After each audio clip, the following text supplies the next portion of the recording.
Muy buenos días, hermanos. Una alegría verlos acá, saludarlos a todos, los que no he podido saludar. Ya son 3 predicaciones, ahí que no sé, gracias. ¿Me escuchan bien? Sí, bueno, les decía que son 3 predicaciones seguidas, así que ténganme un poquito de paciencia. Mientras tanto, quiero que abramos la palabra de Dios en Primera de Juan. Yo hace un tiempo conversaba con un hermano que me decía que estaba muy tentado a rendirse por todas las pruebas que estaba experimentando. Así que quisiera dedicar este mensaje a ese hermano y también a todos los que están cansados, tristes, a punto también de rendirse. Quiero que abramos la palabra de Dios en Primera de Juan, capítulo 4, versículos 13 y 14. Dice así, vamos a leer el texto y por supuesto después vamos a orar. Versículo 13. En esto conocemos que permanecemos en Él y Él en nosotros, en que nos ha dado de su Espíritu. Y nosotros hemos visto y testificamos que el Padre ha enviado al Hijo, el Salvador del mundo. Padre Santo, gracias por tu palabra y te rogamos, Señor, para que el gozo de ser hijos tuyos, de poder adorarte, de poder estar reunidos acá, también se pueda ver en que tu palabra habla a nuestras vidas, a nuestros corazones, que podemos comprender, Señor, cuáles son tus caminos y cómo seguirlos. Te ruego por cada uno de los que está acá para que pueda estar con el corazón plenamente dirigido a tu voz, a lo que es tu palabra, Señor, que pueda predicar yo fielmente, que tu Espíritu Santo sea guiando cada una de mis palabras y que lo pueda enseñar también con un corazón sincero y humilde, a fin de que tu nombre sea exaltado siempre. Oramos en el nombre de Jesús. Amén. Bien, nuestro texto que tenemos acá comienza diciendo, en esto conocemos que permanecemos en Él y Él en nosotros. También se podría traducir como estamos ahora estamos conociendo que permanecemos en Él. No es algo que ya damos por finalizado, como quien dice, ya lo conocemos a cabalidad, perfecto. No, sino que es algo que se debe estar viviendo día a día en nosotros. Tenemos que estar siempre fortaleciendo la idea de que permanecemos en Él. Y a su vez la idea de que permanecemos en Él está hablando sobre la seguridad de nuestra salvación. Y la idea, por ejemplo, de que en Jesucristo tenemos seguridad y que esa salvación permanece, que no la perdemos porque descansa en la obra y descansa en los méritos de Jesucristo, es correcta. Primero, no la ganamos por los esfuerzos nuestros y además no la perdemos por los pecados que cometemos después del día de nuestra salvación. Esa idea es correcta, pero tiene siempre que estar siendo fortalecida. Tenemos que estar siempre conociendo estas cosas, complementando esta verdad, limpiándola de errores que nos pueden llevar a una vida sin adoración, una vida sin crecimiento espiritual o una vida sin experimentar el gozo de la seguridad en Cristo para siempre. Siempre, hermanos, amigos, tenemos que estar conociendo sobre el hecho de que permanecemos en la salvación de Dios. ¿Qué es esta salvación? El perdón de los pecados. ¿Para qué debemos ser perdonados? Para que ahora seamos llamados hijos de Dios y tengamos vida eterna junto a nuestro Salvador. ¿De qué hemos sido salvados? De nuestro propio pecado, de nuestra propia maldad y del juicio que caería sobre nosotros por eso. ¿Qué cambia? ¿Qué cambia ahora con todo esto? Ya no vivimos para nuestros pecados, ahora vivimos para Dios y queremos conocerlo más. Estamos conociendo que permanecemos en Él. Y nada nos separará del hecho de que ahora nuestro corazón ha cambiado. Ya no somos los mismos.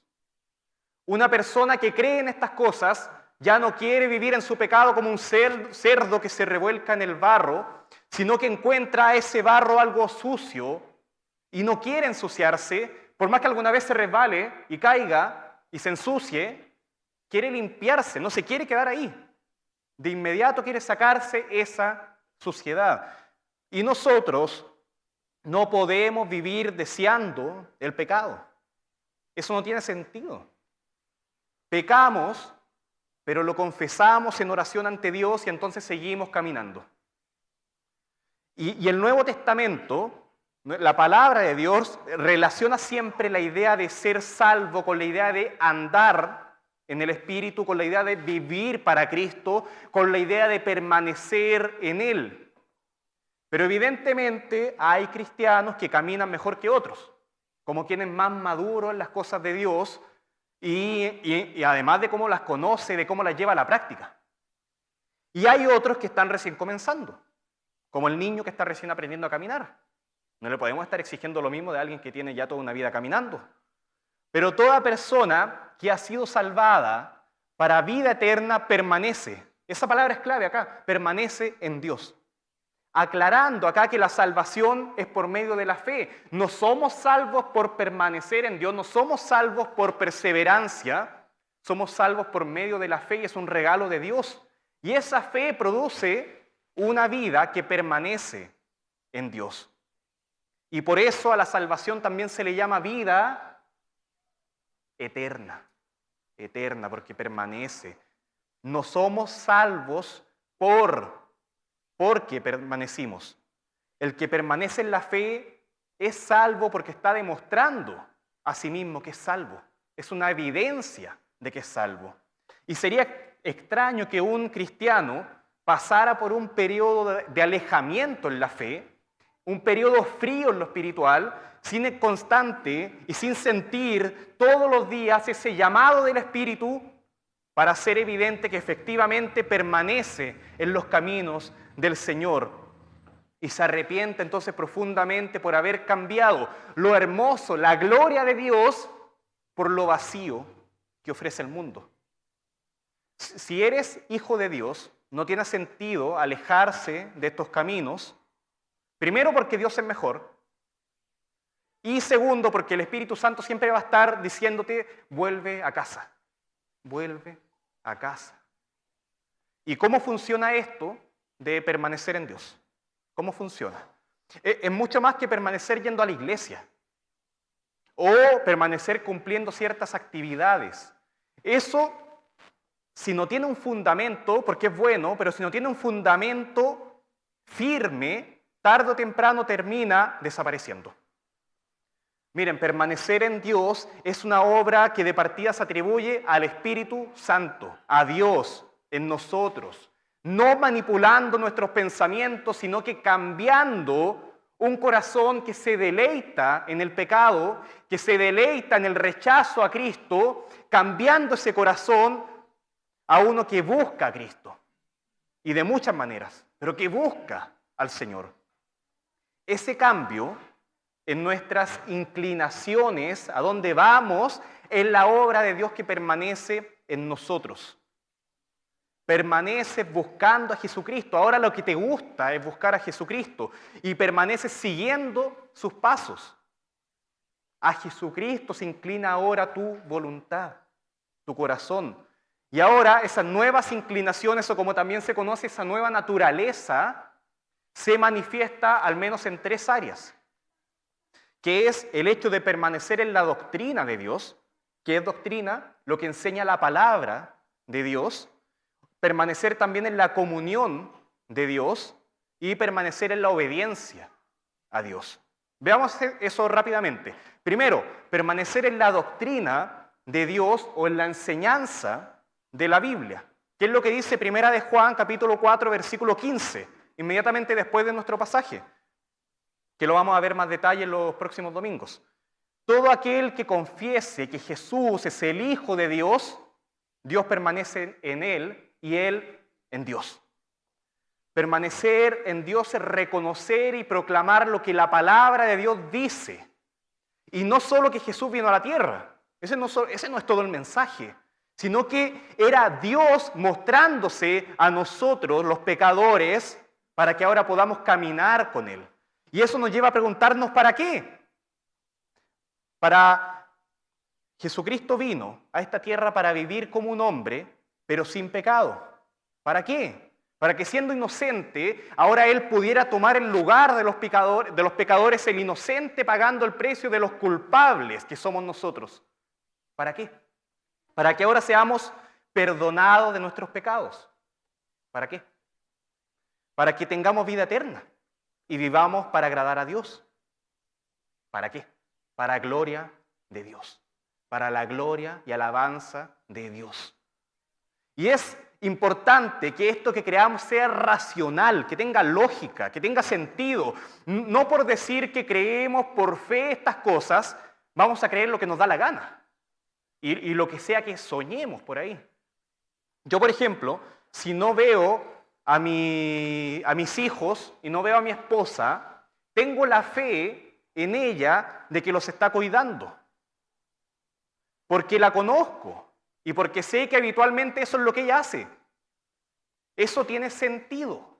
Es una fe racional, lógica. Pero si alguien me contara que mi esposa vendió a los niños en la calle a un extraño, yo no lo creería, lo hallaría irracional. No tiene sentido eso. Ella no es así. Yo la conozco. Lo que yo creo que ella está haciendo ahora debe ser racional. Entonces nuestra fe se basa en lo que Dios nos ha permitido conocer de Él. Y eso lo vemos en la palabra de Dios.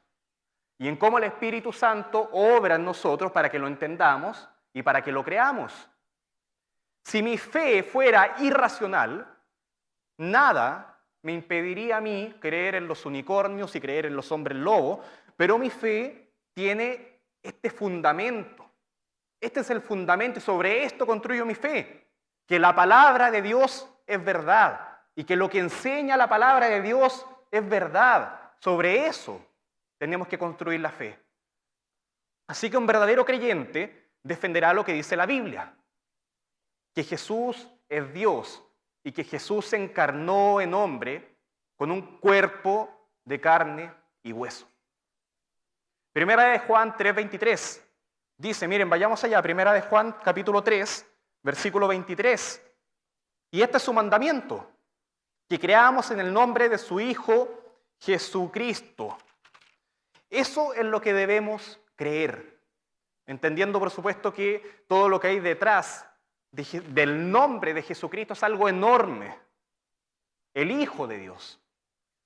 Pero esa creencia nunca es algo de pura palabra. Claro, yo lo creo, lo entiendo, lo puedo incluso enseñar, pero mucho más que eso, tiene que venir junto con una vida de obediencia al Señor en quien creo, le obedezco, y amor semejante al Señor que me amó también y dio mi vida por nosotros, dio su vida, por nosotros.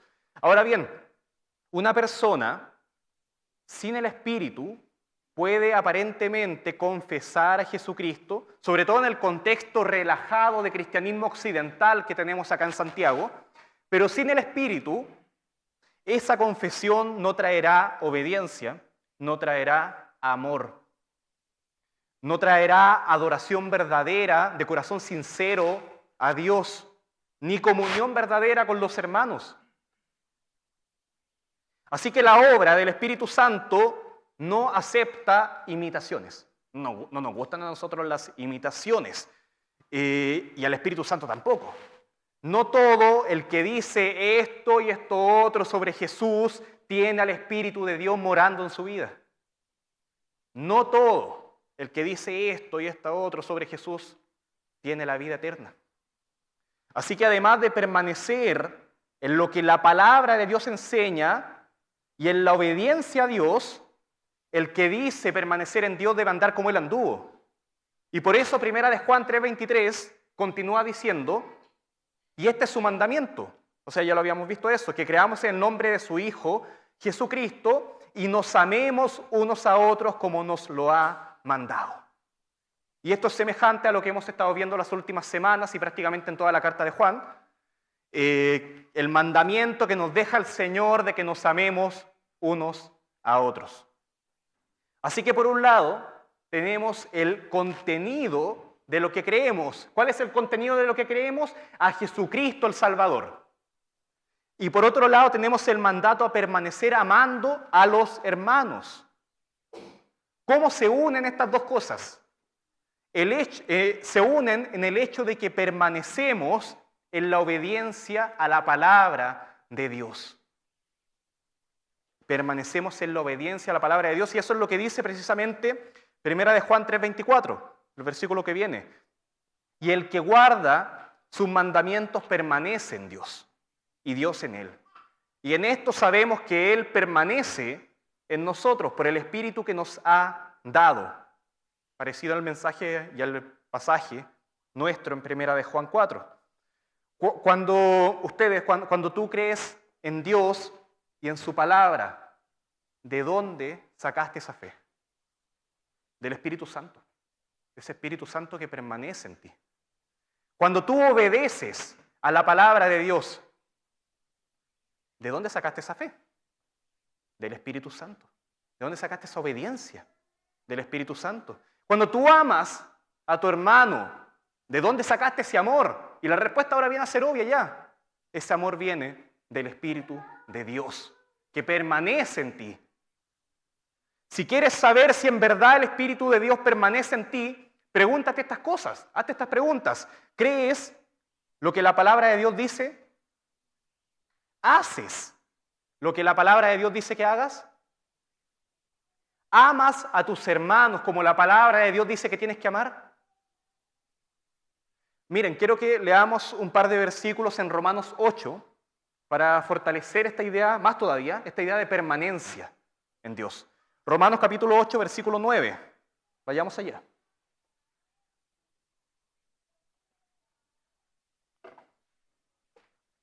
Lo pueden ver también en las pantallas. Mas vosotros no vivís según la carne, sino según ¿qué? El Espíritu. Si es que el Espíritu de Dios mora en vosotros. Y si alguno no tiene el Espíritu de Cristo, no es de Él. El Espíritu mora en nosotros, que es la idea de que somos la casa del Espíritu Santo. Cuando uno recibe al Espíritu Santo, en el momento que cree para salvación, que es algo que no entiendo bien cómo funciona. Yo soy bien limitado, no veo al Espíritu, pero la palabra de Dios enseña que es así. Y además uno también comienza a notar a Dios, el Espíritu Santo, que como buen dueño de casa comienza a limpiar la casa, comienza a embellecer su hogar, lo restaura, lo cuida. Eso uno sí lo puede ver, sí lo puedes ver en tu propia vida, si el Espíritu mora en ti y en la vida también de los hermanos. Se nota que hay un habitante más en tu cuerpo. Y luego el versículo 10 dice, pero si Cristo está en vosotros, en ustedes, que es algo por medio del Espíritu Santo, que también es una idea compleja que no pretendo explicarla ahora, pero podríamos conversarlo quizá más adelante. Si Cristo está en vosotros, el cuerpo en verdad está muerto a la causa del pecado, mas el Espíritu vive a causa de la justicia. Está muerto a causa del pecado, mas el Espíritu vive a causa de la justicia. Acá se presenta la idea de que nuestro cuerpo camina hacia la muerte, camina hacia el cementerio, pero nuestro espíritu vive y nunca experimentará nuestra muerte, nunca experimentará la muerte. Yo para entender esto me imaginaba un damasco, o cualquier fruta, pero yo en la semana vi muchos damascos, así que me imaginaba un damasco. Y si un damasco cae al piso, la carne de este damasco se comienza a pudrir, si nadie lo toma, por supuesto, y luego se comienza a desintegrar hasta que queda solamente el cuesco, que no le pasa nada. Y de ese cuesco o semilla puede nacer ahora un nuevo árbol que crezca y que luego produzca también mucho fruto. Así que uno se pregunta, en términos de productividad, ¿qué es más valioso? ¿La carne del damasco que se pudre luego de un tiempo o que es comida en un par de segundos? ¿O el cuesco que permanece y que puede producir un árbol enorme que dé mucho más damascos? En términos de productividad, mucho mejor el cuesco, la semilla. Bien, la idea acá es que nosotros somos un cuerpo de carne que va camino al cementerio, pero tenemos en nuestro interior al Espíritu que permanece para siempre. que es capaz de producir algo mucho más que todo lo que nuestro cuerpo pueda lograr. Pero sin la obra del Espíritu Santo somos como un fruto sin cuesco, sin semilla, como esas uvas que no tienen pepitas, que si caen al suelo están destinadas a simplemente desaparecer, transformarse en nada. Solamente esperar lo triste y terrible que será el juicio de Dios al final de los tiempos. Pero si has creído en Jesucristo como Salvador y suficiente Salvador y único Dios, y el Espíritu Santo mora en ti, dice el versículo 16 ahí en Romanos 8, el Espíritu mismo da testimonio a nuestro espíritu de que somos hijos de Dios. El Espíritu mismo nos da testimonio de que permanece en nosotros. Miren, el Esteban, mi hijo, que tiene 2 años, hay un himno que cantamos acá, que a él le encanta, y siempre lo canta. De hecho, hoy día en la mañana lo estaba cantando. Y es mucho más afinado que yo, así que no lo voy a cantar, tranquilo.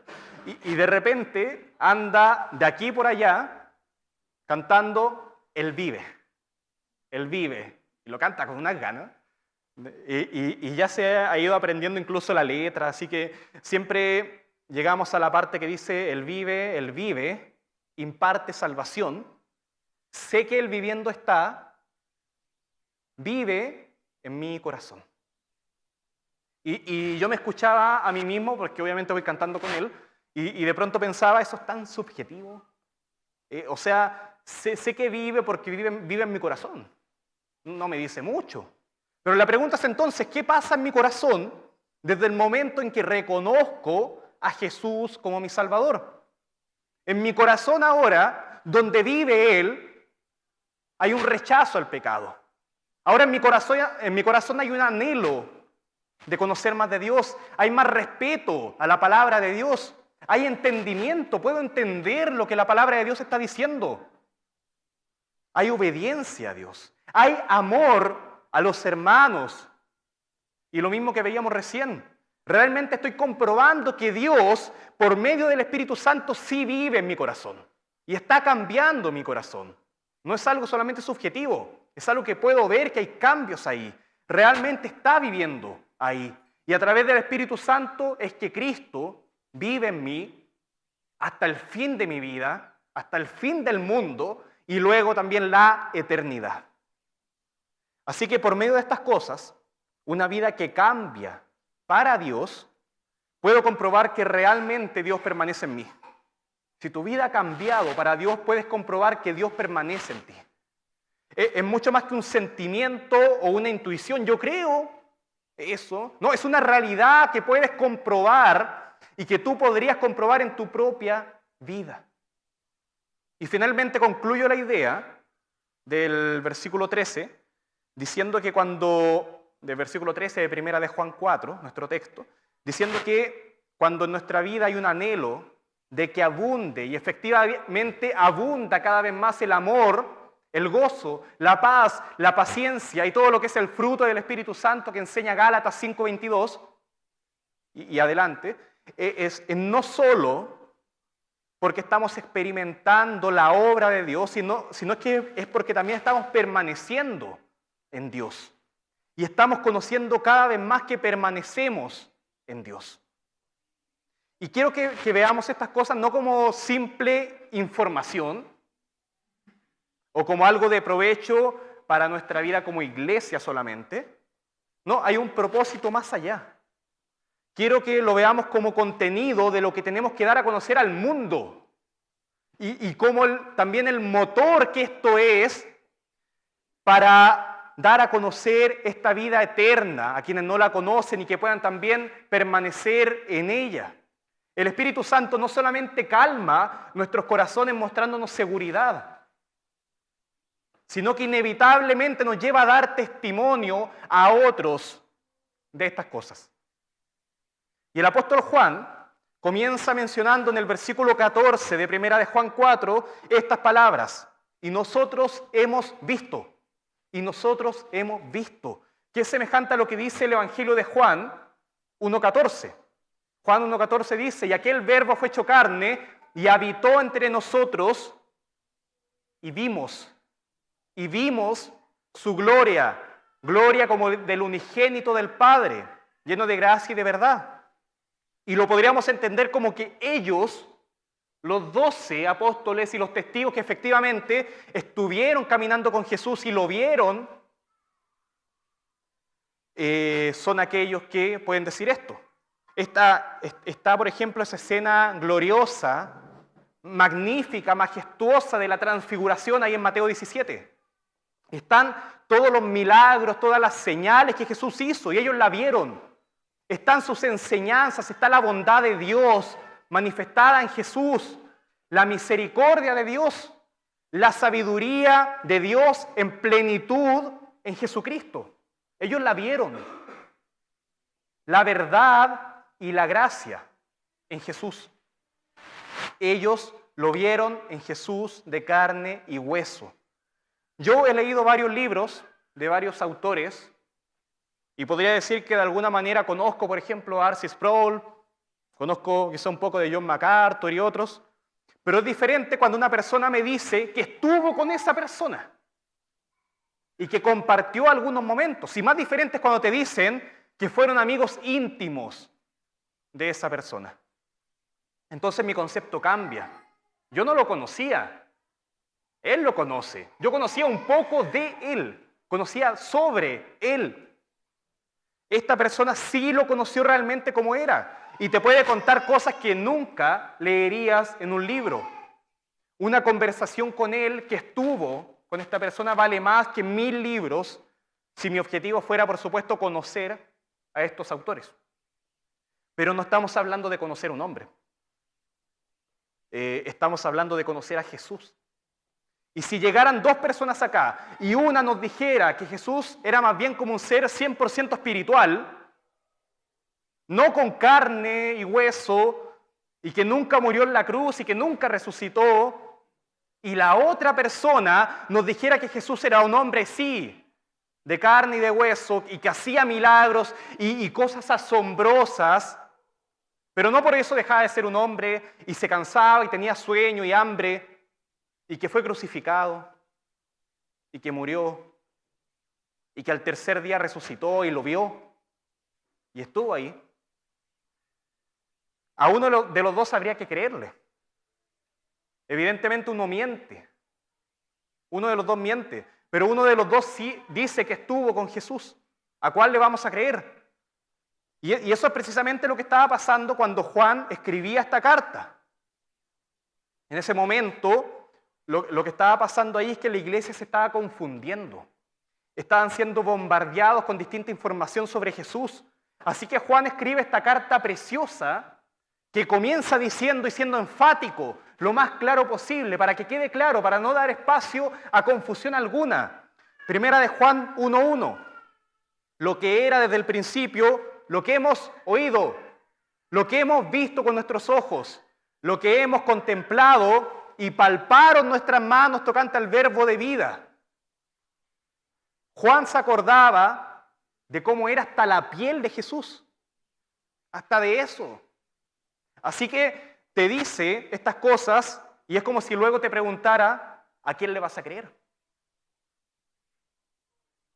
Y aquí Juan lo que hace es precisamente lo que tenemos que hacer nosotros. ¿Qué tenemos que hacer? ¿Qué tienes que hacer tú? Dar testimonio. Y Juan lo hace enérgicamente, lo hace con fundamentos, con seguridad. Y lo hace porque ama a los hermanos y no quiere que se confundan más. No los quiero ver sufriendo. Y por si fuera poco, el versículo 2 de esta carta viene a ser más enfático todavía, porque la vida fue manifestada y la hemos visto. De nuevo, la hemos visto y testificamos y os anunciamos la vida eterna, la cual estaba con el Padre y se nos manifestó.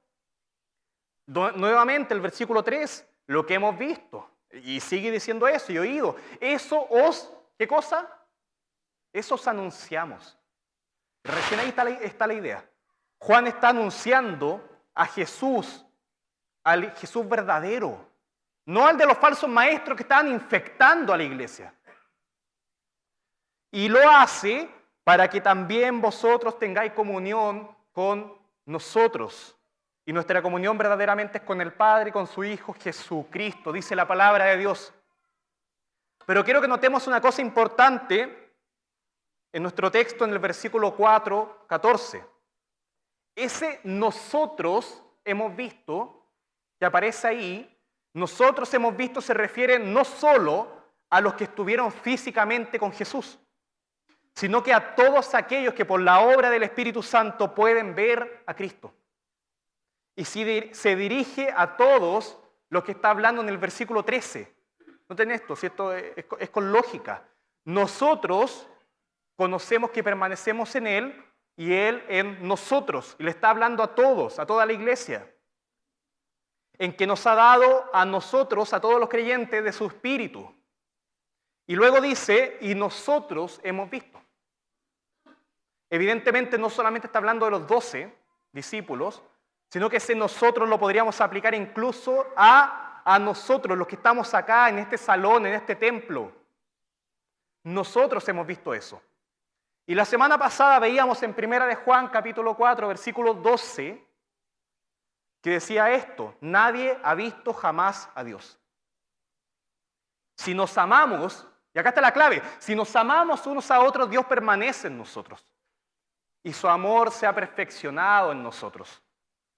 Y ahora dice, nosotros hemos visto estas cosas. De esta forma todo creyente puede ver a Dios, porque conoce la verdad de Dios en la palabra y porque la obedece también en un contexto de iglesia en el que nos debemos amar los unos a los otros. Y esto es triste, pero cuando un creyente no experimenta el amor de una iglesia y vive su supuesto cristianismo de una forma solitaria, entonces también se pierde el privilegio de ver a Dios. Y no puede ver a Dios a través del amor de la iglesia que muestra obedientemente el amor de Dios. No tiene mucho sentido si lo vemos de esta forma, que un creyente sea un lobo solitario. No puede ver a Dios. Aunque así, también hemos visto que nos amamos unos a otros, y también hemos visto el amor de Dios, y el amor de Dios en que el Padre ha enviado al Hijo y ha enviado al Salvador del mundo, como dice nuestro texto. Y hemos escuchado más de alguna vez a personas que dicen, yo solamente voy a creer en Dios cuando lo vea. Bien, nosotros ¿qué tenemos que hacer? Tenemos que mostrar el amor de Dios, y de esa forma ellos verán a Dios. Y entonces no tendrán excusa. Porque si se quedan esperando para ver realmente a Jesucristo descender, va a ser demasiado tarde. Porque en ese entonces, cuando todo ojo lo verá, ya Él vendrá para juzgar y para condenar. ¿Qué tenemos que hacer? Debemos mostrar la gracia de Dios, debemos mostrar el perdón de Dios, en que somos pecadores, pero la misericordia de Dios siempre está presente y Dios permanece en nosotros. El mundo necesita conocer el perdón de Dios. El mundo necesita conocer la misericordia de Dios. Pero esto no significa que el mundo no necesita conocer todo lo demás. Jesucristo mostraba gracia y verdad. Nosotros también debemos hacer eso, dar a conocer y dar testimonio de la justicia de Dios, de la santidad de Dios, del amor de Dios, de la ira de Dios, de la paciencia de Dios frente al pecado, la sabiduría de Dios. Todo eso y sobre todo la obra de Jesucristo en la cruz muriendo por los pecadores. Debemos dar testimonio de Dios, del Padre, del Hijo y del Espíritu Santo, que significa dar a conocer lo que hemos visto. Como un testigo en medio de un juicio que simplemente debe contar todo lo que vio y ser lo más fiel posible a lo que vio. ¿Qué es lo que vimos? Que Dios está en nuestros corazones, que el Espíritu Santo permanece en nosotros. Y nuestro texto en 1 de Juan 4, 14 dice: y nosotros hemos visto y testificamos que el Padre ha enviado al Hijo, el Salvador del mundo. Y esto, por supuesto, no se refiere solo a nuestras palabras, sino que a todo lo que hacemos y a todo lo que somos, lo que se conoce como nuestro testimonio. la imagen que mostramos. Pero en este caso, yo quisiera centrarme especialmente en lo que son precisamente nuestras palabras, lo que sale de nuestra boca, cómo testificamos con lo que decimos. Y esto sabiendo que muchas veces nuestra predicación no va a traer resultados. Pero nuestro llamado no es a convertir personas, sino a testificar a personas, a contar lo que hemos visto. Y Dios, por medio del Espíritu Santo, hará la obra en ellos. Dios hará la obra en ellos, y Jesús lo entendía. Cuando hablaba con Nicodemo, en Juan capítulo 3, en Juan 3, versículo 11, Jesús dice, de cierto te digo, que lo que sabemos, hablamos, y lo que hemos visto, testificamos. Y no recibí nuestro testimonio. Miren, el mismo Jesús predicaba y no todos se convertían. Pero Él tenía que dar a conocer el mensaje del Evangelio, tenía que hacerlo. Y luego los discípulos tendrían la tarea de testificar, pero ellos no tenían ni siquiera la habilidad para hacerlo bien. Dependían de que el Espíritu Santo estuviera con ellos. Por eso, si ustedes leen el libro de Hechos, se darán cuenta de que los apóstoles estaban esperando que el Espíritu Santo llegara a sus vidas para luego poder testificar. Jesús les dijo en Juan capítulo 15, versículos 26 y 27, pero cuando venga el Consolador, a quien yo os enviaré del Padre, el Espíritu de verdad, el cual procede del Padre, Él dará testimonio acerca de mí. Y vosotros daréis testimonio también, porque habéis estado conmigo desde el principio. ¿Cuál es la idea acá? Que si no tenemos al Espíritu Santo, no debemos predicar. Pero nosotros no tenemos que quedarnos esperando aquel día, como los discípulos estaban ahí sentados esperando, sino que ese momento ya ocurrió una sola vez, ya no tenemos que seguir esperando. Así que cuando nosotros somos salvos y nos arrepentimos por nuestros pecados, creemos para vida eterna. ¿Y qué pasa? El Espíritu Santo viene inmediatamente a morar en nosotros. Y somos capacitados para ahora ser testigos de Dios, dar testimonio de Jesucristo. Y es lo que hacía Pablo en Hechos, capítulo 18, versículo 5. Hechos 18:5 menciona cuando Silas y Timoteo vinieron de Macedonia, dice que Pablo estaba entregado por entero a la predicación de la palabra, testificando a los judíos que Jesús era el Cristo. Pablo estaba testificando, que es la misma palabra en español, la tenemos acá, es igual, pero en el original, en el griego, tiene un prefijo. La palabra pasa de ser martureo, que significa testificar, a diamartureo, que significa testificar, pero hacerlo con pasión, hacerlo fervorosamente. Así que nosotros somos llamados a dar testimonio y hacerlo con ánimo, con pasión, con ganas, hermano. ¿Y por qué vamos a testificar? ¿Y por qué lo vamos a hacer con pasión más encima? ¿Por qué? Porque el mundo lo necesita. Y la Biblia relaciona una y otra vez el mandato del Señor de que sean testigos con también el hecho de expandir el mensaje a todo el mundo, a toda nación. Por eso digo, el mundo lo necesita. Mateo 28:19 dice, por tanto id y haced discípulos a todas las naciones. ¿Por qué? Porque lo necesitan. Se están muriendo sin conocer a Jesús. Se están yendo al infierno y nos estamos quedando nosotros tranquilos viendo el mundial. Y esto me lo digo a mí primeramente. Guido, cada día mueren así algo como 150.000 personas. Algo así como todos los habitantes de la comuna del Bosque. Junta a todos los habitantes de esa comuna, esos son todos los que mueren en un día. Esa es la cantidad de personas de las cuales muchos se están perdiendo. ¿Cuántos mueren sin conocer a Cristo? Consideren eso. Y consideren que hay países como Somalia, en el que prácticamente nadie conoce a Jesús. Y nadie ni siquiera conoce de Jesús.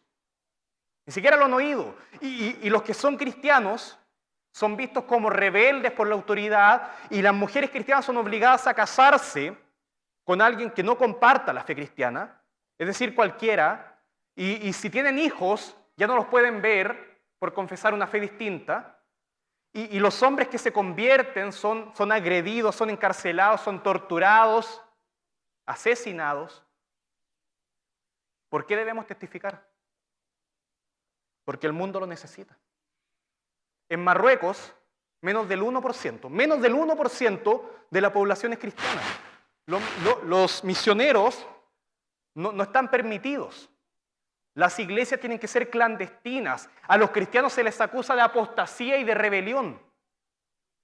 A las mujeres que se convierten se les amenaza con ser violadas si no regresan al Islam. Y es un lugar donde tener una Biblia en papel, así como esta, es prácticamente un sueño.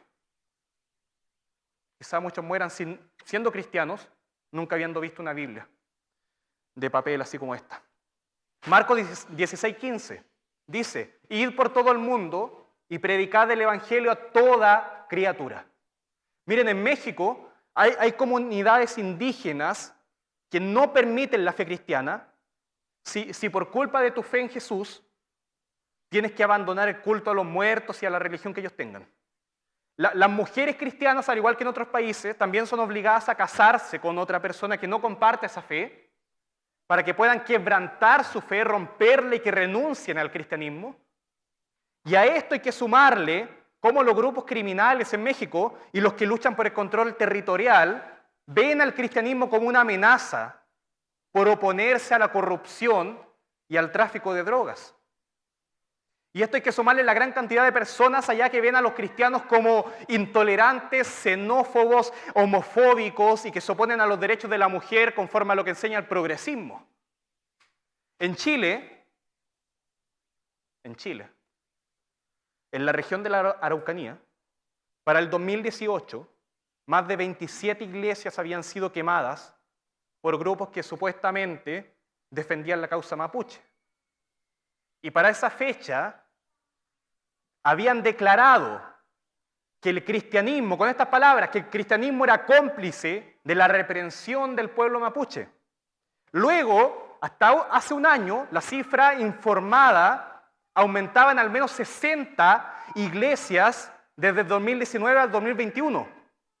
Y el presidente de la Coordinación Regional de Iglesias Evangélicas dijo esto, que ya vendría a ser una persecución. Y a esto hay que sumarle que yo no tengo todos los datos de lo que prácticamente ocurrió en 2 años. Pero me atrevería a decir que entre 2018 y 2022 ya se han quemado más de 120 iglesias, por decir algo. Y eso es solamente una región. Y eso es Chile. Y no lo menciono para generar odio, para nada, porque eso no soluciona nada. Como cristianos debemos saber que el odio no lo soluciona ni un presidente, lo soluciona ni un partido político, ni un ejército. Eso lo soluciona el Señor cuando Él diga y con los medios que Él diga. Pero nuestro llamado sigue siendo el mismo. ¿Cuál es nuestro llamado? Testificar. Eso no ha cambiado. Y menciono estas cosas también porque el llamado a testificar la Biblia lo relaciona una y otra vez con la expansión del mensaje del Evangelio a todas las naciones. Hechos 1:8 dice, pero recibiréis poder cuando haya venido sobre vosotros el Espíritu Santo y me seréis testigos en Jerusalén, en toda Judea, en Samaria y hasta lo último de la tierra. Y este pasaje me encanta porque parte con el hecho de dar testimonio en casa, partiendo por casa. En este caso Jerusalén, para nosotros Santiago. Por más que nosotros sí tengamos acceso a la Biblia y nuestras iglesias no las quemen, la realidad de las personas que se pierden en la misma. El infierno eterno, la ira de Dios sobre ellos. ¿Por qué? Porque rechazaron al Salvador. Los que mueren en Qatar sin conocer de Dios van al mismo destino que los que mueren sin conocer a Jesucristo en Santiago, en Chile, acá, en el bosque. Y quiero ser realista con lo que voy a decir ahora. Quiero ser realista. Hay que predicar. Pero estamos cansados. estamos estresados, deprimidos, el ritmo de vida, el exceso de trabajo, cuidar a los hijos, cuidar a tu padre enfermo, consume tus energías, todas esas cosas.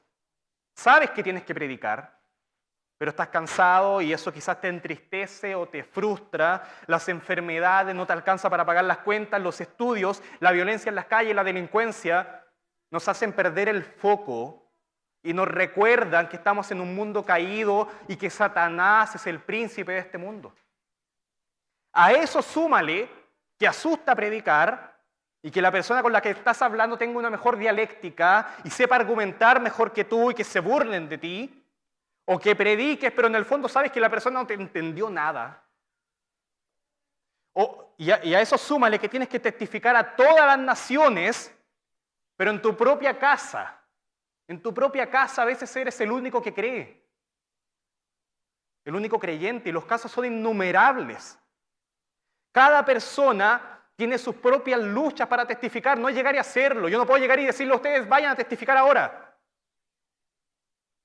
Y para colmo de todo esto está el pecado, que nos pretende sumergir en el desconsuelo frente a este deber tremendo de testificar y ser luz en el mundo, siendo que en tu propia vida, a ti mismo, tienes que testificarte el Evangelio de Cristo. Y yo cuando estaba preparando esta predicación, estaba justamente reflexionando en esto y tuve que detenerme y pedir la dirección de Dios para encontrar una respuesta digna a esta problemática. ¿Qué hacer? ¿Qué hacer? Y finalmente lo que concluyo sobre esto es que la iglesia en Tesalónica pudo seguir efectivamente el modelo que tenemos que hacer de testificar y cómo debemos hacerlo. Miren, Primera de Tesalonicenses, con esto ya vamos terminando, capítulo 1, versículos 6 al 10. Primera de Tesalonicenses, capítulo 1, 6 al 10.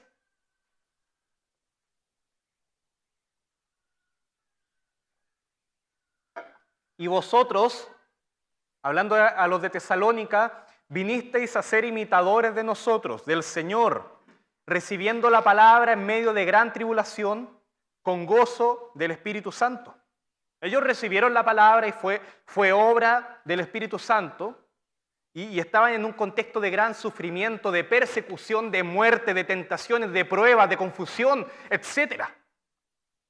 Versículo 7. De tal manera que habéis sido ejemplo a todos los de Macedonia y los de Acaya que han creído. Y en medio de todo ese contexto lograron expandir el Evangelio desde Tesalónica a toda Macedonia, así como los discípulos se expandieron desde Jerusalén a toda Judea, y luego a la provincia de Acaya, así como los primeros discípulos también se expandieron desde toda Judea hasta Samaria. Hicieron lo mismo, pero en su región. ¿Pero cómo lo hicieron? Versículo 8. Porque partiendo de vosotros ha sido divulgada la palabra del Señor, no solo en Macedonia y Acaya, sino que también en todo lugar vuestra fe en Dios se ha extendido, de modo que nosotros no tenemos necesidad de hablar nada. Llevaron el mensaje a todo lugar, pero ¿cómo lo hicieron si estaban en un contexto horrible? Versículo 9. Porque ellos mismos cuentan de nosotros la manera en que nos recibisteis y cómo os convertisteis de los ídolos a Dios para servir al Dios vivo y verdadero. Noten que no le hablan de la gran capacidad para argumentar, de su gran y perfecta dialéctica, apologética. No, los de Tesalónica llegaron a otros lugares, probablemente por motivos de trabajo o de comercio, pero aprovechando la oportunidad lograron mostrar la obra de Dios en sus vidas. Pero noten que lo que impactó, más allá de las palabras que escogieron, fue lo que las otras personas vieron. Vieron la obra de Dios en ellos. Vieron el amor con el que trataban a los demás. Cómo dejaron una vida de adoración a los ídolos. Cómo servían a Dios y lo mostraban como un Dios vivo y verdadero. Eso vieron. Vieron sus vidas. Y finalmente el versículo 10 dice: y esperar de los cielos a su Hijo, al cual resucitó de los muertos, a Jesús, quien nos libra de la ira venidera. Ellos esperaban, ellos seguían esperando y permanecían esperando, perseveraban en la fe. Quizá no vieron a grandes predicadores desde Tesalónica, fervientes, excelentes, pero vieron cristianos que perseveraban. ¿Qué es lo que vieron? Que Dios permanecía en ellos y ellos en Dios. Lo mismo que nos enseña nuestro texto. Si estás terriblemente mal como para predicar, persevera en la fe. No te rindas. No busques transformarte en el mejor misionero del mundo, sino que primeramente persevera en la fe. Y lo demás será añadido. El Señor va a dar las oportunidades. Y cuando tengas la oportunidad de testificar, aprovéchala, por supuesto. Y pide a Dios fuerzas y ora a Dios para que te ayude a que, a pesar de todos los pesos que tengas, de todas las cargas que tengas, mostremos amor.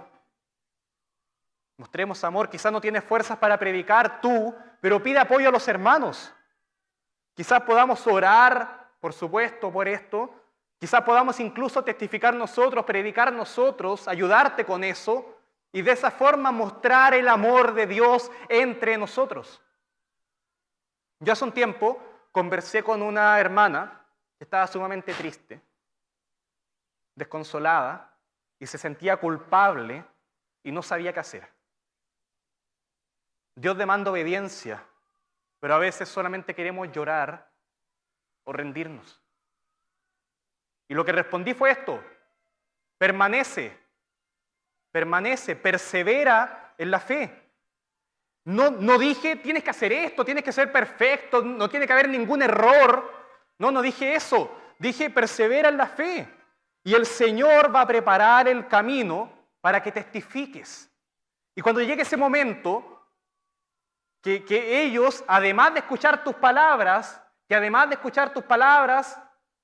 vean la obra de Dios en ti. Que tú permaneces en Dios y que Dios permanece en ti.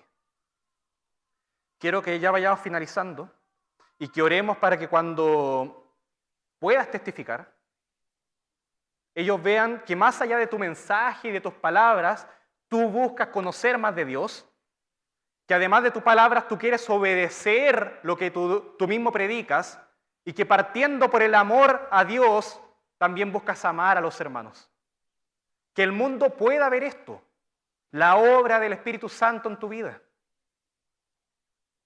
Nuestro texto dice, y en esto conocemos que permanecemos en Él, y Él en nosotros, en que nos ha dado de su Espíritu. Y nosotros hemos visto y testificamos que el Padre ha enviado al Hijo, el Salvador del mundo. Oremos. Amado Padre, gracias por tu palabra, gracias porque tú enviaste al Señor Jesucristo, quien pudo dar testimonio de ti, del Padre y de cómo llevarnos a ti. Aquel que era justo, sin pecado, dio su vida por nosotros. Y ahora también nosotros debemos anunciar esa verdad. Que tú, Padre Santo, enviaste a Jesucristo por amor a nosotros. Que el Señor Jesucristo murió para darnos vida eterna. Que el Espíritu Santo derramó su amor en nosotros. Señor, te ruego para que eso sea un reflejo y lo podamos mostrar a todo el mundo. Te pido por cada uno de los que está acá, Señor, por los que están cansados, tristes, con diversas complicaciones, que aún así puedan seguir dando testimonio de la obra de Dios en ellos, que tú permaneces y que nosotros permanecemos en ti. Señor, te ruego por cada uno de nosotros para que permanezcamos en ti y en tu palabra y en el amor y en la fe. Te ruego, Señor, para que perseveremos juntos como iglesia, en amor, que perseveremos en tus caminos, a fin de darte gloria, Señor, hasta el día en que tú nos llames. Te ruego, Señor, por esta iglesia. Y te agradecemos, Señor, porque tenemos la convicción de que tú permaneces en nosotros y que nosotros podemos permanecer en ti. Y es una realidad eso. Ayúdanos, Padre, a testificar, a dar testimonio de esta bella obra y hacerlo, Señor, con denuedo, hacerlo con ganas, con ánimo, fervorosamente, a fin de alabarte a ti también con toda nuestra vida. En el nombre de Jesús, amén. Gracias, hermanos.